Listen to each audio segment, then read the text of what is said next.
Jail में डाल दिया और जेल में पहले बच्चे का समय हो गया। बनाइए कि जेल वगैरह, जेल की झांकी है क्या? नहीं है, खाली बाल गोपाल नंद यशोदा की है। नंद उत्सव की झांकी है ना, ठीक है।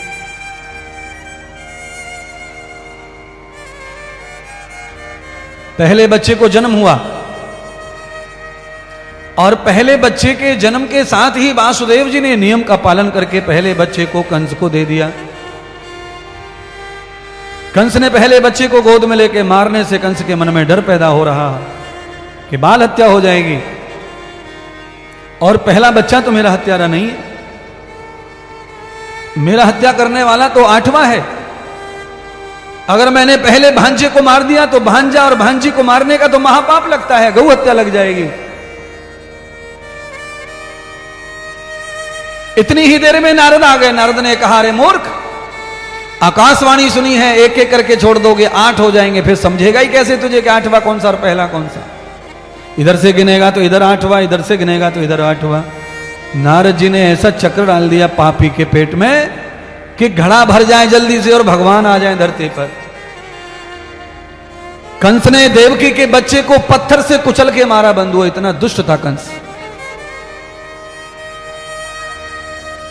दूसरे बालक को भी कुचल के मारा, तीसरे बालक को भी कुचल के मारा, चौथे को, 5वें को, 6वें बालक को भी कुचल के मार दिया। 7वां गर्भ देवकी के गर्भ में आया। देवकी रोने लगी, हे बालक, हे मूर्ख, तेरा भाग्य फूटा है जो तू मेरी गोद में आया है, मेरी कोख में आया है। अरे तू किसी बिल्ली कुत्ती के पेट में चला जाता तो तुझे जन्म मिलता, जीवन मिलता, पर मैं तो सब बच्चों को खा गई, मैं तुझे भी निगल जाऊंगी। मैं तो हत्यारिन हूं, मैं सिर्फ जन्म देती हूं मारने के लिए, मैं किसी को पालती नहीं हूं। तू मेरे पेट में क्यों आया? रो ही रही थी। इतनी ही देर में पता चला कि वासुदेव की जो बड़ी पत्नी रोहिणी है वो मथुरा की जेल में मिलने के लिए आई है। रोहिणी मिल रही है वसुदेव से, दुख पूछ रही है।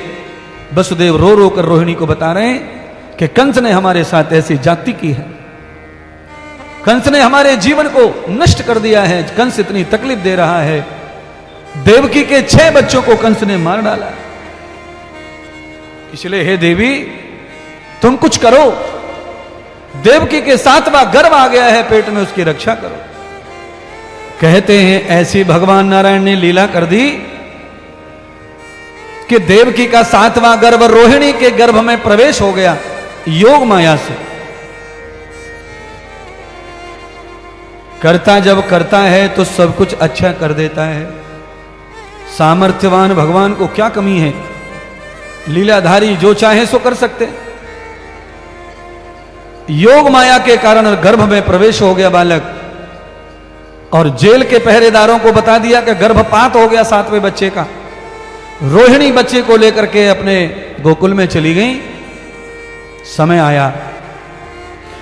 आया तो रोहिणी ने श्रावण मास के शुक्ल पक्ष एकादशी में बलराम जी को जन्म दे दिया।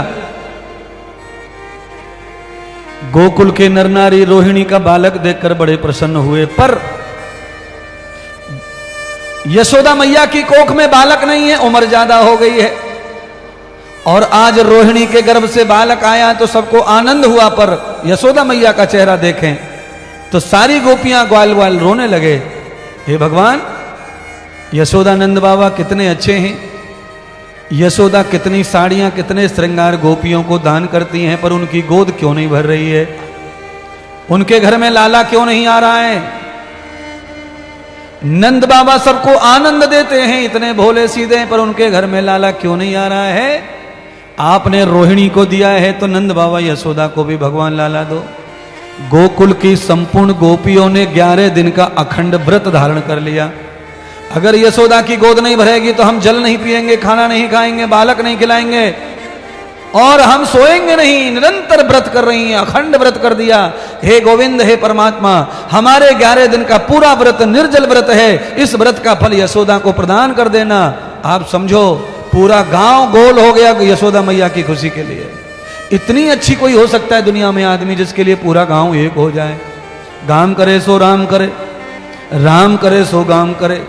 एक गांव अगर एक मुंह हो जाए, एक गांव अगर एक विचार हो जाए तो उसके आगे राम भी कुछ नहीं है, फिर राम की बराबर शक्ति हो जाती है गांव में जब एक विचार हो जाता है। और जिस घर में एक विचार हो जाए सबका, तो वो घर भी पूरे गांव पे भारी पड़ता है। चाहे घर में 4 ही सदस्य क्यों ना हो, पर चारों का विचार एक होना चाहिए। उस घर में भी राम आके बैठ जाते हैं अयोध्या लेके। पर जिस घर में 2 लोग हैं पर विचार मिलते नहीं, चाहे जितनी आरती गाले राम की, राम आने वाले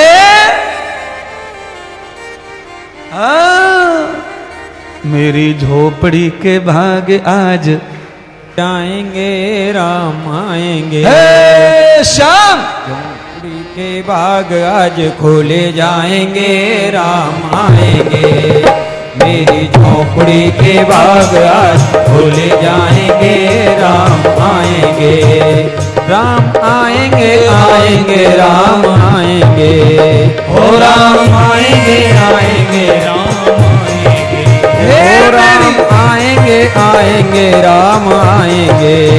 ओ राम आएंगे आएंगे राम आएंगे।